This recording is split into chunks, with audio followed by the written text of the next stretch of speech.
Hi friends नमस्कार मु बर्तमान एवं अष्टम श्रेणी साहित्यर प्रथम विषय गोटे भिडियो तैयारी करिछि आपण ताहाकु देखंतु एवं भल लागिले लाइक शेयर सब्सक्राइब करने को भूलिबे ना। एबे चलंतु भिडियोटी को आरंभ करिया। अभ्यास कार्य प्रथम अध्याय वृक्षर महात्म्य। आसंतु कथावार्ता हेबा। 1 नंबर क ओडिया भागवत रचयिता किए? ओडिया भागवत रचयिता हेउचंती अति बड़ी जगन्नाथ दास, जे कि ओडिशार घरे घरे परिचित। ख कवि जगन्नाथ दास केउं शताब्दी रे जन्म ग्रहण करथिले? कवि जगन्नाथ दास पंचदश शताब्दी शेषार्ध एवं षोडश शताब्दी प्रथमार्ध रे जन्म ग्रहण करथिले। 1 नंबर ग ओडिया भागवतर केउं स्कंदरु वृक्ष महात्म्य कविताटी अणा जाइछि? ओडिया भागवतर 10म स्कंदरु वृक्ष महात्म्यटी अणा जाइछि। 1 नंबर घ केउं मानक आगरे श्रीकृष्ण वृक्षर महिमा कथा कहउथिले? श्रीकृष्ण गोपबालक सांगरे गोचारण पई जाइथिले। सेठारे अधिक सूर्य किरण तो सेमाने एक वृक्षर छाया तले आश्रय नैथिले। सेहिटारे से गोपबालक मानकु वृक्षर महात्म्य कथा कहिथिले। जमुना विषय कोन कहा जाइछि? आमे कवितार कहा जाइछि कि जमुना कोଳରେ श्रीकृष्ण जल क्रीड़ा करथिले, जमुनार शीतल जल पान करथिले। एबे आसंतु जिबा 2 नंबर को। आस 2 बा 3 वाक्य रे तळ प्रश्न उत्तर लिखिबा।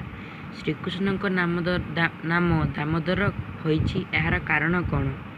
श्रीकृष्णक नाम दामोदर होइछि, एहार कारण होछि पिला दिने श्रीकृष्ण बहुत अमानिया थिले एवं तांको माता यशोदा तांको दौड़ी रे बांधी हेउथिले।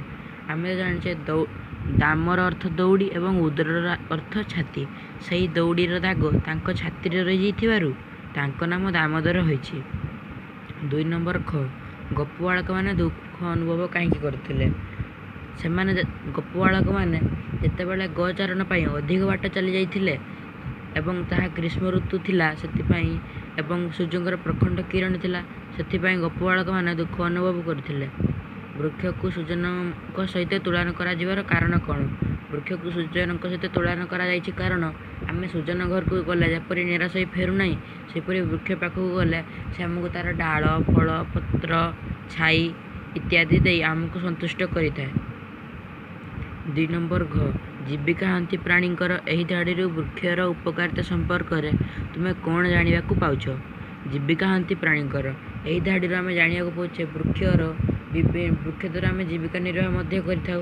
एपरि वृक्षरु अठा तयारी करिथाउ, वृक्षरु ख्यार तयारी करी आमे लुगा सफा करिथाउ एवं वृक्षरु झुणा पाइथाउ एवं वृक्षर सुचितल छाई पड़थाउ एवं ता काठ काटी बिक्री करी एवं पैसा मध्य पाइथाउ एवं वृक्ष